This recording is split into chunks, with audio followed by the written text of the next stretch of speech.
جب خواتین ہی کو دیکھ لیں، جب خواتین اپنے گھر میں، خاندان میں، محلے میں، اپنے قبیلے میں، اپنے علاقے میں جب کسی محفل مجلس میں جاتی ہیں تو بہت قلیل خواتین محجبہ ہوتی ہیں، حجاب میں ہوتی ہیں. بیشتر خواتین بے حجاب ہوتی ہیں یا بد حجاب ہوتی ہیں، اور ان بے حجابوں کے نرغے میں محجبہ احساس کمتری میں اپنے آپ کو محسوس کرتی ہیں.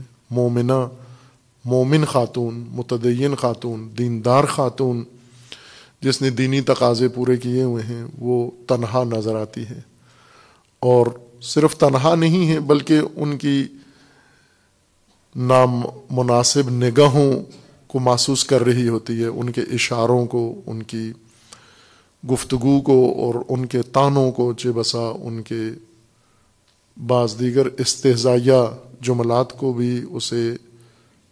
محسوس کرنا پڑتا ہے. یہ بے دینوں کے اندر دینداری کے یہی حالت ہے کہ جب بھی آپ بے دینوں کے اندر، فاسقوں کے اندر اور عریان لوگوں کے اندر زندگی بسر کر کے دین بچانے کی کوشش کریں گے، یہی ماحول رہے گا جو اس وقت پاکستان کے اندر ہے. کیوں بیشتر خواتین مسلمان ہوتے ہوئے بے حجاب ہوتی ہیں، بد حجاب ہوتی ہیں، نامناسب اپنا حلیہ بنایا ہوتا ہے، لباس شرم و حیا کا لباس نہیں ہوتا، عفت و حیا ان کی وضقت سے نظر نہیں آتی؟ کیوں ایسے ہے؟ ایسے نہیں کہ یہ بد ہیں، بری خواتین ہیں، یہ بے خبر، جاہل، نادان ہیں، بری نہیں ہیں، اپنی طینت میں اچھی ہیں، اپنی اس مزاج میں اچھی ہیں، لیکن آگاہی نہیں ہے. حجاب دین کا حکم ہے، لیکن اس کا فلسفہ، اس کی حکمت، اس کی غرض، اس کی غایت، اس کا نتیجہ، اس کا ثمرہ اسے معلوم نہیں ہے. خود بھی حجاب اتار دیا ہے، اور جس نے حجاب پہنا ہوا ہے، حجاب اختیار کیا ہوا ہے، اس پر بھی طعنے کستی ہے، اور اس کے اوپر بھی استہزائیہ جملے استعمال کرتی ہے.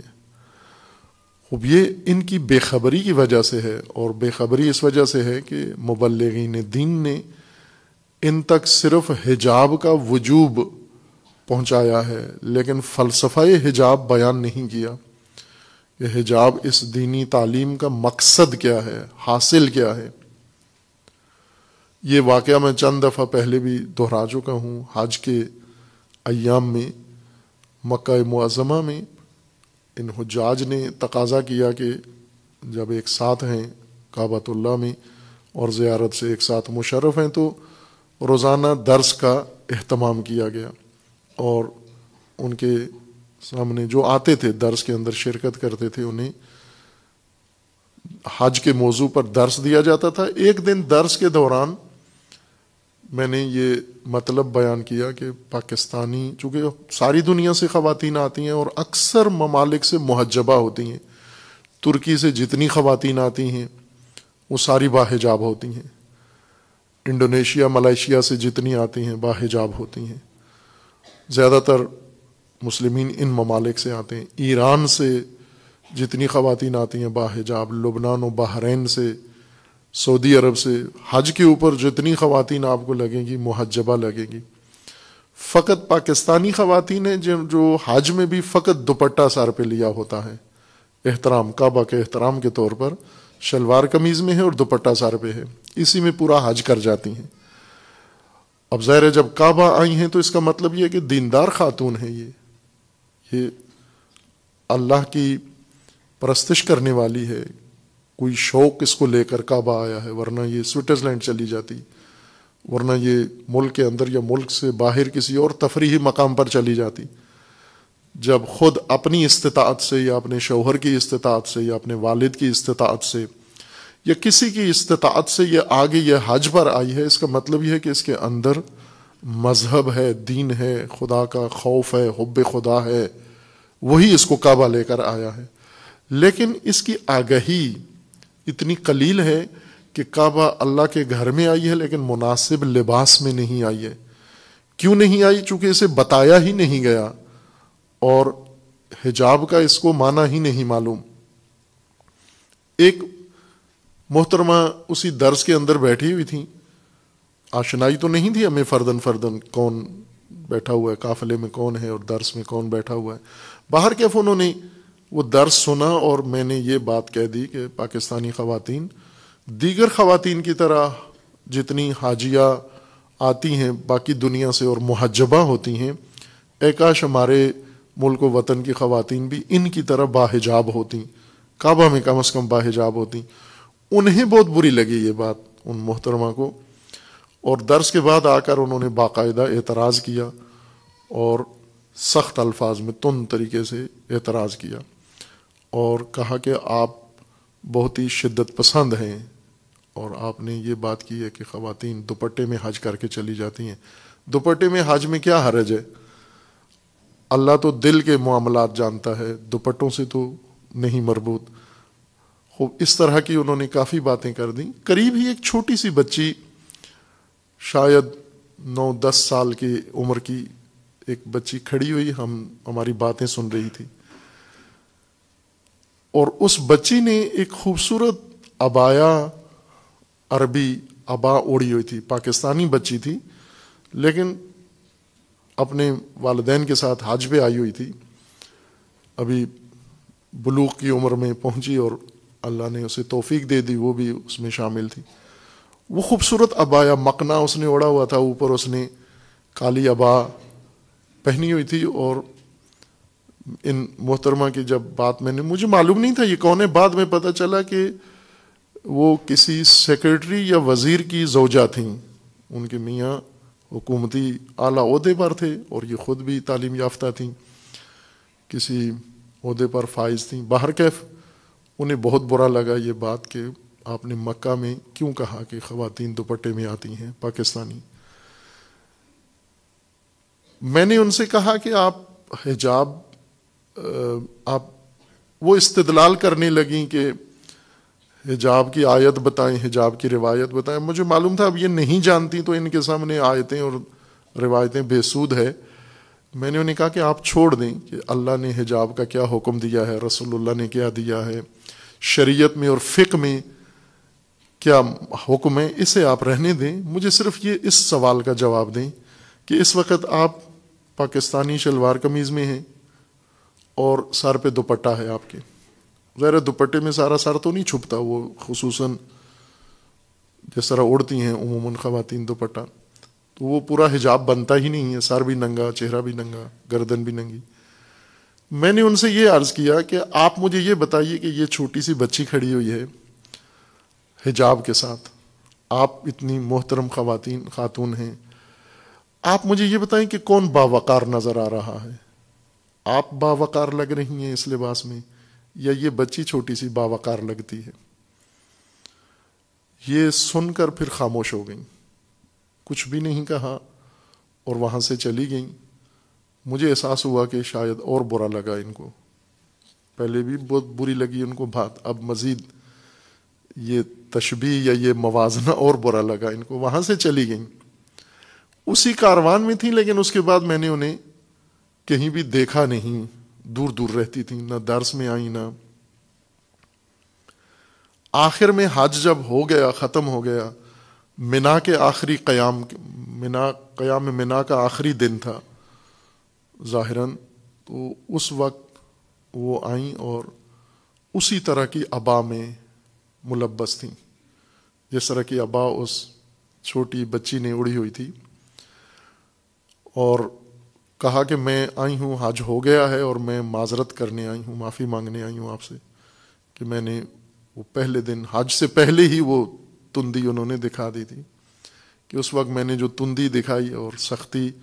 نامناسب طریقے سے, وہ اس پر میں معذرت کرنے آئی ہوں. تو میں نے کہا نہیں, معذرت کی ضرورت نہیں ہے, بس یہی جو میں نے آپ کو حجاب میں دیکھ لیا تو یوں سمجھیں کہ آپ نے بہت بڑا سفر اس حج میں طے کر لیا ہے. اور کہا کہ وہی جملہ جو آپ نے کہا تھا کہ کون باوقار لگتا ہے, آپ باوقار ہیں اس لباس میں یا یہ بچی باوقار ہے. تو میں پورے حج میں یہی سوچتی رہی کہ وقار تو میرے وجود سے کہیں سے بھی نظر نہیں آتا، ظاہر نہیں ہوتا، چونکہ میں نے جو حلیہ اپنا بنایا ہوا ہے وہ باوقار خواتین والا نہیں ہے، اور میں جس باحجاب کو دیکھتی تھی اور فوراً دیکھتی تھی کہ میں باوقار لگ رہی ہوں یا یہ باوقار لگ رہی ہے، تو مجھے اسی حج کے اندر ہی یہ احساس ہو گیا، یقین ہو گیا کہ حجاب میں خاتون زیادہ باوقار نظر آتی ہیں۔ پھر اس نے باہر کا وہ اختتام تھا اور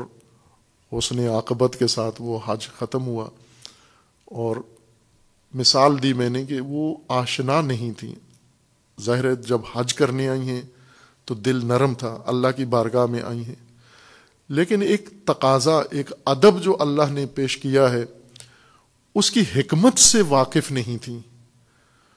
انہوں نے یہ سنا ہوا تھا کہ حجاب یہ مولانا لوگوں نے لازمی قرار دیا ہے، ورنہ عورت اور مرد میں کیا فرق ہے، اور حجاب کوئی ایسی لازمی چیز نہیں ہے۔ جس ماحول تہذیب سے گئی تھی اس میں غیر ضروری چیز حجاب تھا، لیکن جب انہیں حکمت مشاہدہ کی، انہوں نے نہ سنی، مشاہدہ کی کہ حجاب کی ایک حکمت شخصیت کا وقار ہے، خواتین کی شخصیت کا وقار ہے۔ آپ مردوں میں بھی یہ دیکھتے ہیں کہ دو طرح کا لباس ہوتا ہے، کچھ مرد ہوتے ہیں جنہوں نے تنگ لباس پہنا ہوتا ہے، تنگ پتلونیں پہنی ہوتی ہیں، ان کے اوپر اور زیادہ تنگ شرٹیں پہنی ہوتی ہیں اور آدھے بازوؤں والی شرٹیں پہنی ہوتی ہیں۔ آج کل تو ویسے ایک نسل پیدا ہوئی ہے جو پھٹی ہوئی پتلونیں پہنتے ہیں، پھٹی ہوئی نہ ہو تو اس کو پھاڑ کے پہنتے ہیں، یہ نئی نسل پیدا ہوئی ہے، پھٹے ہوئے کپڑے پہن کے، فیشن کا ایک حصہ ہے۔ خوب ان کے ساتھ ہی اگر ایک انسان مکمل لباس میں ہو، پورے لباس میں ہو، شلوار قمیض میں ہو،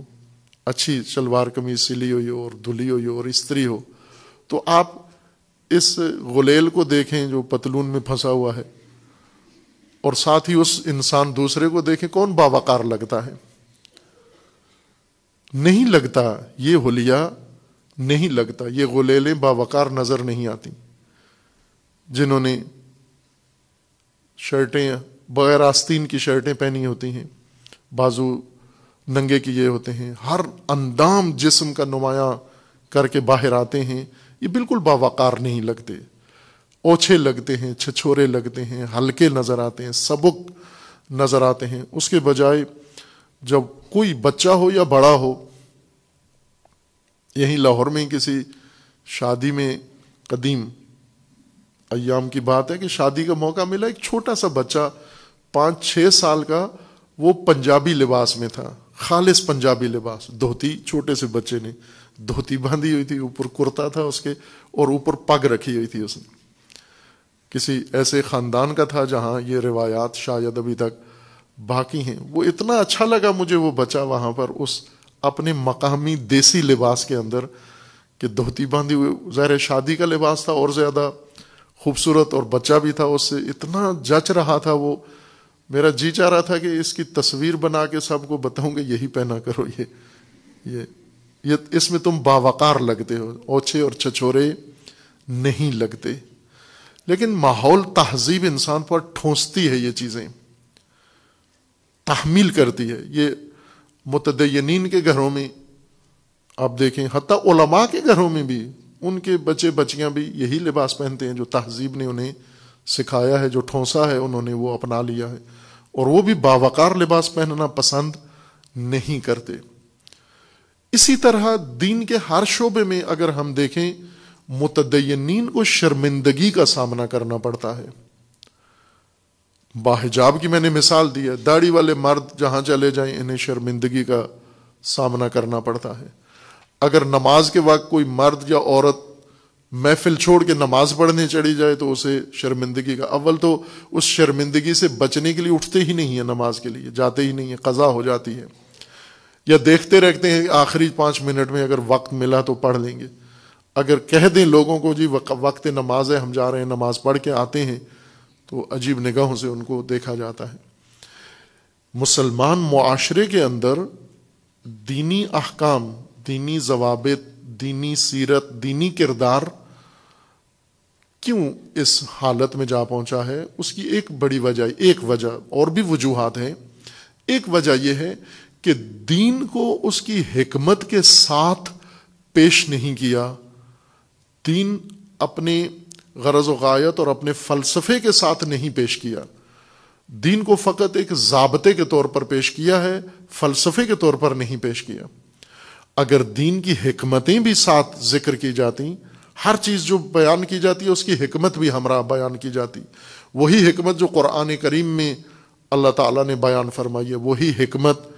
جو رسول اللہ صلی اللہ علیہ وآلہ وسلم کے کلام نورانی میں موجود ہے، وہی حکمتیں جو اولیاء دین و ائمہ اطہار علیہ السلام نے ذکر فرمائی ہیں، وہی حکمتیں دین کی جو حضرت زہرا سلام اللہ تعالی علیہا نے پیش کی ہیں، اگر یہ حکمتیں ساتھ بیان کی جاتی پھر رغبت بڑھ جاتی، پھر بے دین کو شرمندہ ہونا پڑتا، مسلمان معاشرے کے اندر فاسق اور فاجر کو شرمندہ ہونا پڑتا، آج مومن کو شرمندہ ہونا پڑتا ہے، متدین کو شرمندہ ہونا پڑتا ہے، اسے اپنا دین باقی رکھنے کے لیے بہت کچھ بھگتنا پڑتا ہے، جھیلنا پڑتا ہے، جبکہ بے دین بالکل آزاد ہیں اور ان کی طرف کوئی ایسی اشارہ یا نگاہ بھی نہیں ہوتی تعجب کی کہ تم تو بڑے بے دین ہو، مسلمان ہوتے ہوئے بے دین ہو، نماز کا وقت ہو گیا ہے تم نماز نہیں پڑھ رہے، خاتون ہوتے ہوئے تم حجاب میں نہیں ہو، مومن مرد ہوتے ہوئے مناسب لباس میں نہیں ہو۔ آج کوئی بھی بلکہ تحسین کرتے ہیں، جتنی عریانی زیادہ ہو، جتنی بے حیائی زیادہ ہو، جتنا لباس نامناسب تر ہو، اتنی تحسین زیادہ ہوتی ہے، بلکہ جن کا لباس نہیں ہے اس طرح کا وہ وہاں سے ڈیزائن اتار لیتے ہیں۔ اگر کوئی عورت کسی محجبہ عورت کسی غیر محجبہ کو دیکھے اور اس کی بے حیائی کے لباس کا باقاعدہ تصویر بنا لے گی، ڈیزائن اتار لے گی کہ میں نے بھی ایسا ہی سلوانا ہے۔ اگر کوئی بچہ جوان کسی دوسرے جوان مسلمان کو دیکھے نامناسب لباس پہنتے ہوئے،